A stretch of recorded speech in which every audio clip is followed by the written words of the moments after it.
वैदिक पर्सपेक्टिव के इस YouTube चैनल को सब्सक्राइब करें, वीडियो को लाइक व शेयर करें। ओम त्वमग्ने पुरुषंसाय वाघते स्पारहम यद्रेकणः परमं वनोसि तत् आध्रस्य चित्प्रमति रुच्यसे पिता प्रपाकं शास्ति प्रदिशो विदुष्टरः। तुम हे अग्नि बहु प्रशंसित ऋत्विज विद्वान के लिए जो स्पृहणी रेकण है, उस परम का सेवन करते हो, याचना करते हो, किसी भली भांति धारण करने वाले की उत्तम बुद्धि कहलाते हो, अपेक्षाकृत अधिक उत्कृष्ट ज्ञान रखने वाले पिता परिपक्व प्रदिशाओं पर प्रशासन करते हो।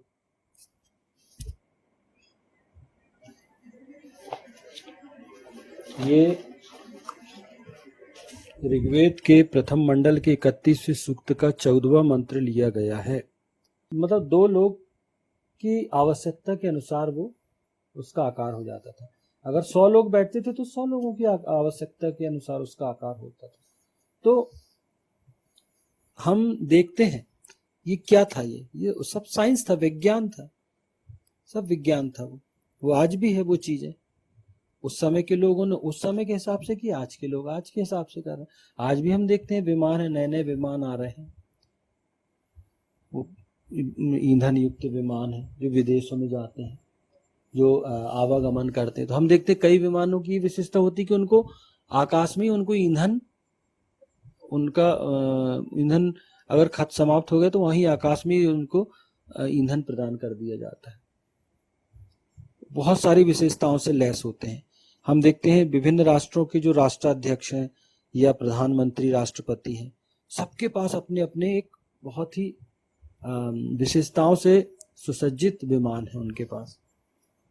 तो वो भी तो आज के वैज्ञानिक वो उसमें भी तो कुछ ना कुछ करके बनाते होंगे, कोई ना कोई अन्वेषण करते हैं कि उस पर कोई मिसाइल अटैक नहीं कर सकता, उस पर की ईंधन की आपूर्ति वहीं हो जाती है, उसके अंदर बहुत सारी विशेषताएं हैं, बहुत सारे सिग्नल को वो कैच कर लेता है।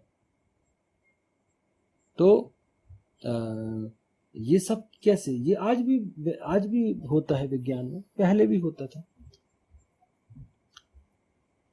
उस परम का सेवन करते हो, याचना करते हो। इस हेतु ईशान परम परमात्मा के आदेशों का सेवन और अनुगमन तथा ईशान से स्तोम किया जाना आवश्यक है। वैदिक व्यवस्था में प्रत्येक व्यक्ति के लिए अधिकार और कर्तव्य निश्चित किए गए हैं। उन्हें जानकर समझकर उनका मानव जीवन में व्यवहारिक संस्थापन आवश्यक है। मतलब इस हेतु ईशान परम ब्रह्म परमेश्वर, परम पिता ईश्वर या ईशान का जो सेवन और अनुगमन और परम पिता परमेश्वर से, ईशान से प्रार्थना किया जाना बहुत अधिक आवश्यक। उसने जो जैसा बोला है वैसा हमको करना है, अपना दिमाग नहीं लगाना है। ईशान के परम पिता परमेश्वर ने जो आदेश दिया है उसको एज इट इज करना चाहिए। हम क्या करते हैं, हम अपना दिमाग लगाते हैं, नहीं लगाना है। उसके आदेशों का हम वैसे ही पालन करें, अनुगमन करें और स्तोम अवश्य करें। स्तोम मतलब प्रार्थना। ईशान से हमें प्रार्थना अवश्य करनी चाहिए कर्म करने के पश्चात। किसान मैं किस भावना से किस कर्म को कर रहा हूं और मुझे उसका क्या प्रतिफल चाहिए। वैदिक व्यवस्था में सभी के अधिकार और कर्तव्य निश्चित है। अगर आपको अधिकार है तो आपके कर्तव्य भी निश्चित है। अधिकार की बात तो हम बहुत अच्छे से सुनते हैं, अरे वाह हमारे फलां अधिकार है, ये अधिकार है, लेकिन जब कर्तव्य की बात आती तो हम बिल्कुल शांत हो जाते हैं। क्यों? तो ये कर्तव्य भी तो आपके ही है ना। अधिकार यदि आपको चाहिए तो कर्तव्य भी पूर्ण करना पड़ेगा आपको। कि हर व्यक्ति यदि अगर अधिकार की बात करे, हर व्यक्ति को उत्पादन चाहिए, लेकिन उत्पादन करने वाला भी तो व्यक्ति ही है ना। हर व्यक्ति को अनाज चाहिए, भोजन तो सबको चाहिए, लेकिन भोजन कौन देगा आपको? अन्न कृषक उगाता है। अगर कृषक कर्तव्य समझकर अन्न न उगाए तो दुनिया भूखी रह जाएगी। तो एक व्यक्ति कर्तव्य कर रहा है, तभी तो दूसरे उन अधिकारों का प्रयोग कर सकता है ना। अन्न भोजन का अधिकार सबको है, लेकिन वो अधिकार आपको कब मिलेगा? जब किसान उगाने का, अन्न को प्राप्त करने का कर्तव्य करेगा, है ना। स्वस्थ होने का अधिकार सबको है, लेकिन चिकित्सक स्वस्थ करने का के कर्तव्य को पूर्ण करेगा। शिक्षित होने का अधिकार सबको है, लेकिन एक शिक्षक जब तक ईमानदारी से शिक्षित नहीं करेगा, पढ़ाएगा नहीं बच्चों को, वो ईमानदार और पूरी ईमानदारी से, तो कैसे शिक्षित होंगे? लोग नहीं हो सकते। तो हर जगह अधिकार है तो कर्तव्य है। तो ईसा ने निश्चित की है, परमपिता परमेश्वर ने निश्चित की है, और हर व्यक्ति जान समझ के उनको मानव जीवन में व्यवहारिक रूप से उसका संस्थापन हमको करना चाहिए। हमारे क्या अधिकार है, कर्तव्य। बात यहाँ हो रही हमारी स्वयं की,